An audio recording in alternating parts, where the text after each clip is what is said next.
আশা করি তোমরা সবাই ভালোই আছো। তোমাদের ওয়ান শট উইথ বাড়াই বাদাসে আবার তোমাদেরকে স্বাগত জানালাম। তো তোমরা জানো যে আমি জ্ঞানচক্ষু অসুখে একজন, এই দুটো, একটা গল্প আর একটা কবিতা আমি তোমাদেরকে পড়িয়ে শুনিয়েছি। আর ঠিক সেইভাবে আজকে বাংলা সিলেবাসে আর একটা কবিতা, আয় আরও বেঁধে বেঁধে থাকি, শঙ্খ ঘোষের লেখা এই কবিতাটাও আমি আজকে তোমাদের বলে শোনাবো। ঠিক আছে, তোমরা এই আয় আরও বেঁধে বেঁধে থাকি শঙ্খ ঘোষের লেখা এই কবিতাটা আমার কাছ থেকে একটু কেয়ারফুলভাবে শুনবে। ঠিক আছে, আমি একটু ফার্স্টেই কবির পরিচয় নিয়ে একটু তোমাদেরকে এক্সপ্লেন করে দিই। তো এই কবি শঙ্খ ঘোষ 1932 খ্রিস্টাব্দের 5ই ফেব্রুয়ারি ত্রিপুরা জেলার চাঁদপুরে জন্মগ্রহণ করেন। ঠিক আছে, তো এই শঙ্খ ঘোষের আসল নাম মানে প্রকৃত নাম ছিল চিত্তপ্রিয় ঘোষ। ঠিক আছে, চাঁদপুরে বর্তমান হলো এখন বাংলাদেশের অন্তর্গত। ঠিক আছে, কবির পৈতৃক বাসস্থান ছিল বর্তমানে বাংলাদেশের বরিশাল জেলার বানরি পাড়ায়। ঠিক আছে, এবং তার মায়ের নাম অমলা বালা ঘোষ। ঠিক আছে, আর তার বাবার নাম হলো মনীন্দ্র কুমার ঘোষ। ঠিক আছে, আর তিনি যখন ছাত্র ছিলেন মানে কবি শঙ্খ ঘোষ, তিনি বাবা মায়ের চতুর্থ সন্তান ছিলেন। ঠিক আছে, এটা একটু বলে দিই, শঙ্খ ঘোষ তার বাবা মায়ের চতুর্থতম সন্তান ছিলেন। হ্যাঁ, চিত্তপ্রিয়ের এই চিত্তপ্রিয় মানে কে? শঙ্খ ঘোষী। হ্যাঁ, সেই চিত্তপ্রিয়ের শৈশব শিক্ষা শুরু বাড়িতেই শুরু হয়েছিল, পাবনা জেলার পাকশী চন্দ্রপ্রভা বিদ্যাপীঠে। হ্যাঁ, তিনি পড়াশোনা করতেন। 1943 খ্রিস্টাব্দে তিনি ষষ্ঠ শ্রেণীতে ভর্তি হয়েছিলেন। ঠিক আছে, এবং 1946 খ্রিস্টাব্দে যখন তিনি দশম শ্রেণীর ছাত্র, তখন বিশ্বভারতীর লোকশিক্ষা সংসদের আদ্য ভারতী পরীক্ষায় তিনি উত্তীর্ণ হন। ঠিক আছে, এবার তার কর্মজীবন এবং সাহিত্য জীবনকে আমি একটু এক্সপ্লেন করছি। তিনি 1953 খ্রিস্টাব্দের জুলাই মাসে কৃত্তিবাস পত্রিকায় প্রকাশিত হলো তার প্রথম বর্ষের প্রথম সংখ্যাতেই শঙ্খ ঘোষ দিনগুলি রাতগুলি। ঠিক আছে, শিরোনামে একটা কবিতা লেখেন। 1955 খ্রিস্টাব্দে বঙ্গবাসী কলেজ তিনি কিছুকাল অধ্যাপনা করেন। ঠিক আছে, এই যে, এবং তা না শুধু, তাছাড়াও 1955 খ্রিস্টাব্দে শেষের দিকে মুর্শিদাবাদের জঙ্গিপুর কলেজের অধ্যাপনার কাজে যোগ দেন।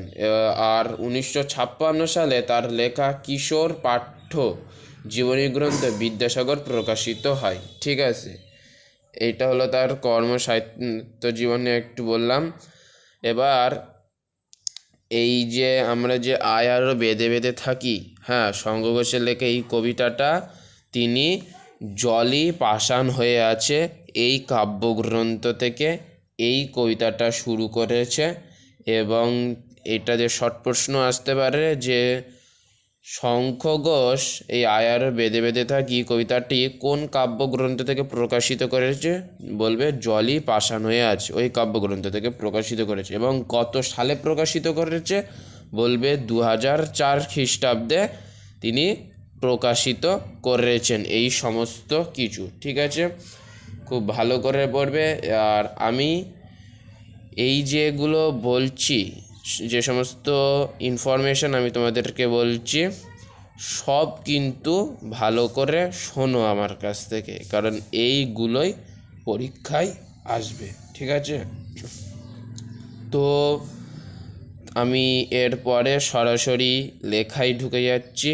ঠিক আছে, তোমরা একটু লেখাগুলো মানে লাইন যেগুলো আমি বলবো সেইগুলো ভালো করে শোনো। আবার আমি এখানেও 3 মার্ক করে দেবো, যেগুলো 3 মার্ক করে দেবো সেই সমস্ত প্রশ্নগুলো ভালো করে দেখবে আমার কাছ থেকে। ঠিক আছে, তাহলে চলো দেখি।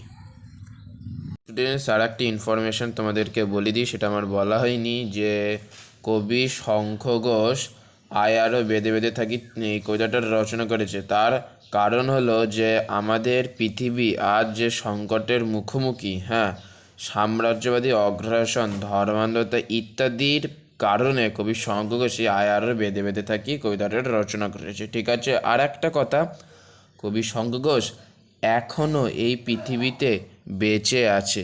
ঠিক আছে, এই দুটো ইনফরমেশান তোমাদেরকে দিয়ে দিয়েছি। এইবার আমি সরাসরি লাইনে ঢুকে যাচ্ছি। আর একটা কথা আবারও বলছি, এই আয়ার বেঁধে বেঁধে থাকি, হ্যাঁ, এই কবিতাটা জলই পাষাণ হয়ে আছে, কাব্যগ্রন্থ থেকে প্রকাশিত হয়েছে 2004 সালে। হ্যাঁ, এটা দিয়ে শর্ট প্রশ্ন তুলে দিতে পারে, ঠিক আছে, তাই তোমরা এটা পড়বা, ঠিক আছে। এবার আমি সরাসরি লাইনে চলে আসছি। ফার্স্ট লাইন বলছে আমাদের ডান পাশে ধস। ধস কি? ধস হলো ধসে যাওয়া। মনে করো তুমি কোনো একটা উঁচু টিলার ওপরে দাঁড়িয়েছে, সেই উঁচু টিলাটা হঠাৎ করে ভেঙে নিচে বললো, অর্থাৎ তার ধস লাগলো, ঠিক আছে। এবং বললো আমাদের বায়ে গিরিখাত। গিরিখাত কি? গিরিখাত হলো পর্বতের মধ্যবর্তী সরু বিপজ্জনক নিচু জায়গা, যা পথ হিসাবে ব্যবহৃত হয়। হ্যাঁ, এটাকে গিরিখাত বলছে। অর্থাৎ মানে আমাদের ডান কিংবা বাম উভয় দিকে রয়েছে ধ্বংসের নিশ্চিত ইঙ্গিত। এখানটায় ধস আর গিরিখাত দুটোই ধ্বংসকেই ইঙ্গিত করছে, ঠিক আছে। তাই বলছে আমাদের ডান এবং বাম উভয় পাশে রয়েছে ধ্বংসের নিশ্চিত ইঙ্গিত, ঠিক আছে। এই দুটো লাইন বুঝলে, এবং এই দুটো লাইন দিয়ে প্রশ্ন চলে আসবে যে আমাদের ডান এবং বাম উভয় পাশে কী রয়েছে, বলবে আমাদের ডান পাশে রয়েছে ধস এবং বাম পাশে রয়েছে গিরিখাত, ঠিক আছে। এই দুটো লাইন খুবই ইম্পর্টেন্ট। আমি যেগুলো তীর মার্ক করে দেবো, আবার বলছি, যেগুলো তীর মার্ক করে দিচ্ছি সেগুলো লাইনগুলো অবশ্যই বেশি করে জোরে দেবে, কারণ সেখান থেকে শর্ট প্রশ্ন তুলে দেবে, ঠিক আছে। তারপরের যে লাইন বলছে আমাদের মাথায় বোমারু। বোমারু কি? বোমারু হলো বোমা ফেলে যে বিমান, ঠিক আছে। এবং বলছে তারপরের লাইনে পায়ে পায়ে হিমানির বাঁধ, ঠিক আছে। এক মিনিট, এই যে পায়ে পায়ে হিমানির বাঁধ, এবার ভালোভাবে দেখতে পাচ্ছ এখানে হিমানি। হিমানি কি? হিমানি হলো বরফ, ঠিক আছে। তাহলে বলছে এখানটায় আমাদের মাথার ওপরে কিংবা পায়ের নিচে সব সময় রয়েছে একটা বাধা বা প্রতিবন্ধকতা, ঠিক আছে। তাহলে এই দুটো লাইন তো শর্ট প্রশ্ন দিয়ে দিতে পারে যে আমাদের মাথার উপরে কি রয়েছে? বোমারু। মানে বোমারুকে আমি কি বললাম? বোমা ফেলে যে বিমান, ঠিক আছে। এবং পায়ে পায়ে হিমানির বাঁধ, বা এরম বলে পায়ে পায়ে কী রয়েছে? বলবে হিমানির বাঁধ রয়েছে, ঠিক আছে। তারপরের লাইন হলো আমাদের পথ নেই কোনো, আমাদের ঘর গেছে উড়ে, ঠিক আছে। তার মানে আমাদের এখন যাওয়ার কোনো রাস্তাই নেই, ঠিক আছে। আমাদের ঘর গেছে উড়ে, মানে এখানে বলতে চাইছে আমাদের বেঁচে থাকা এখন সমস্যা হয়ে যাচ্ছে নানা রকম বাধার কারণে, ঠিক আছে। তাহলে এই যে লাইনগুলো আমি পড়ালাম এগুলো বুঝতে পারলে তারপরের লাইনে আমি চলে আসছি।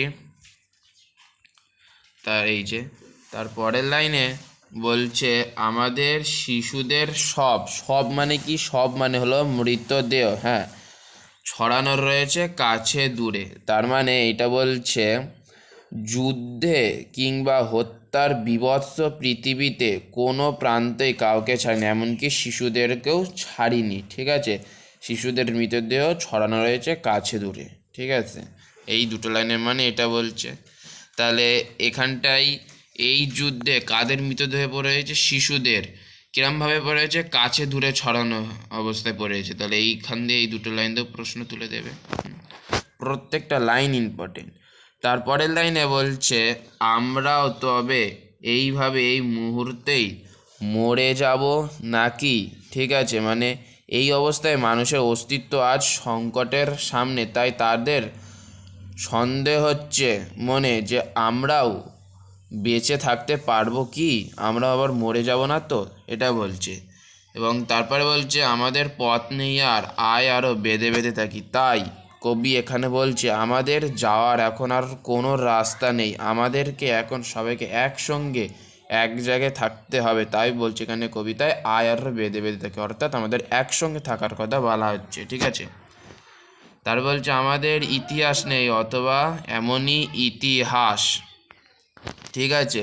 তার মানে বলছে কেননা ইতিহাস বা প্রেরণা খুঁজে নেওয়ার মতো কোনো ইতিহাস এখন আমাদের নেই। কেন? কারণ ইতিহাস এখন ক্ষমতাবানরা বিকৃত হয়ে গেছে, তাই প্রতি মুহূর্তে মৃত্যুর আশঙ্কায় জীবন এখন অনিশ্চিত, ঠিক আছে। এটাই বলছে এখানের মানে। এই অবস্থাতে যদি আমাদের বিরোধীদের আটকাতে হয় তাহলে কী করতে হবে, সেই একসঙ্গে বেঁধে বেঁধে থাকতেই হবে, মানে ঐক্যবদ্ধ হয়ে থাকতে হবে। ঠিক আছে, এই দুটো লাইনের মানে এটা বলছে। তাহলে এখানটায় বড় প্রশ্ন চলে আসবে যে আমাদের ইতিহাস, হ্যাঁ, ক্ষমতাবানরা বিকৃত হয়ে গেছে, এর তাৎপর্য ব্যাখ্যা কর। বড় প্রশ্নের জন্য এই দুটো লাইন ইম্পর্টেন্ট। আবার বলছে দুটো লাইনের বাংলা যে প্রেরণা খুঁজে নেওয়ার মতো ইতিহাস এখন আমাদের আর নেই, কেননা ইতিহাস এখন ক্ষমতাবানরা বিকৃত হয়ে আছে। ঠিক আছে, তাই যদি আমাদের সেই বিরোধী পক্ষদের হাত থেকে বাঁচতে হয় তাহলে এখন আমাদেরকে আবার ঐক্যবদ্ধ হয়ে থাকতে হবে। এখান থেকে বড় প্রশ্ন চলে আসবে। ঠিক আছে, তারপরের লাইনের মানে আমি একটু বলে দিচ্ছি যে আমাদের চোখ মুখ ঢাকা আমরা ভিখারি 12 মাস। ঠিক আছে, তারপরে এই দুটো লাইন বলছি মানে, এবং তার সাথে এই দুটো লাইনে বলে দিচ্ছি পৃথিবী হয়তো বেঁচে আছে, পৃথিবী হয়তো গেছে মরে। মানে বলছে এখন অন্যের দাসত্ব করতে গিয়ে আমরা আমাদের কৃষ্টি ও সংস্কৃতিকে অন্যের পায়ে সমর্পণ করে ফেলেছি। ঠিক আছে, নিজেদের ঐতিহ্যকে ভুলে অন্যের চাপিয়ে দেওয়া ইতিহাসকে গ্রহণ করে এখন আমরা বেঁচে আছি, আর এই বেঁচে থাকার আড়ালেই রয়েছে ভিক্ষাবৃত্তি। এই চারটে লাইনের মানে এটাই বলছে। আমাদের চোখ মুখ ঢাকা, এখানটাই কবি বলবে যে আমাদের চোখ মুখ ঢাকা কেন, এটা তাৎপর্য ব্যাখ্যা করো। আমরা ভিখারি 12 মাস, এর তাৎপর্য মানে প্রত্যেকটা লাইন ইম্পর্টেন্ট এখানটায়। ঠিক আছে, তাহলে এই চারটে লাইনের মানে বুঝতে পারলে আমি আবার বলছি যদি কোনো অসুবিধা হয় শোনো। বলছে আমাদের চোখ মুখ ঢাকা আমরা ভিখারি 12 মাস, পৃথিবী হয়তো বেঁচে আছে, পৃথিবী হয়তো গেছে মরে। আমি চারটে লাইনে মানে আবার বলে দিচ্ছি। বলছে অন্যের দাসত্ব করতে গিয়ে এখন আমাদের খ্রিস্টীয় সংস্কৃতিকে অন্যের পায়ে সমর্পণ করে ফেলেছি, হ্যাঁ, তাই নিজেদের ঐতিহ্যকে ভুলে অন্যের চাপিয়ে দেওয়া ইতিহাসকে গ্রহণ করে আমরা বেঁচে রয়েছি। ঠিক আছে, এটার মানে এটাই বলছে। তারপরে বলছে আমাদের কথা কে বা জানে, আমরা ফিরেছি দৌড়ে দৌড়ে। মানে আমাদের এখন এই পরিস্থিতির এই সময়ের কথা কেউ জানে না, আমরা এখন সবার দরজায় দরজায় ফিরছি একটু আশায় যাতে একটু বেঁচে থাকতে পারি। ঠিক আছে, আর বলছে কিছু কোথাও যদি নেই, বা এই লাইনটা দিয়ে একটা প্রশ্ন আসবে, বড় প্রশ্ন, যে আমরা ফিরছি দৌড়ে দৌড়ে, হ্যাঁ, এই কবিতায় এই লাইনের তাৎপর্য ব্যাখ্যা করে, এরকম প্রশ্ন আসবে। হ্যাঁ, তো যাই হোক, বলছে কিছু ও কোথাও যদি নেই তবু তো কজন আছে বাকি। তবুও তো কজন আছে বাকি, মানে বলছে যে এরই মধ্যে কিছু 2-4 জন হলেও শুভবুদ্ধি সম্পন্ন মানুষ এখনও আছে যারা মানুষদেরকে, হ্যাঁ, একসঙ্গে থাকার কথা বলে চলছে। হ্যাঁ, এটাই বলছে তা, এবং এই একাত্মই হলো আমাদের পৃথিবীর এখন প্রাণ শক্তি। ঠিক আছে, তাই এই বলছে কবি আয় আরও হাতে হাত রেখে আয় আরও বেঁধে বেঁধে থাকি। তাই কবি বলছে পরস্পরের সাথে প্রীতি সভ্যতাকে বাঁচাতে গেলে একমাত্র উপায় এখন একে অন্যের হাতের ওপর হাত রেখে সবাই ঐক্যবদ্ধ হয়ে থাকে, অর্থাৎ একসাথে সবাই মিলে থাকি। হ্যাঁ, এই কবিতায় এইগুলো বলছে। লাস্টে লাইনে থেকে ওরম প্রশ্ন আসবে, কবি আয় আরও বেঁধে বেঁধে থাকি হাতে উপরে হাত রেখে, হ্যাঁ, এই লাইনের তাৎপর্যটা ব্যাখ্যা করো। বা এরমও প্রশ্ন আসবে কবি এখানে কেন হাতে হাত রেখে বেঁধে বেঁধে থাকার কথা বলছে। ঠিক আছে, এরকমও প্রশ্ন চলে আসবে।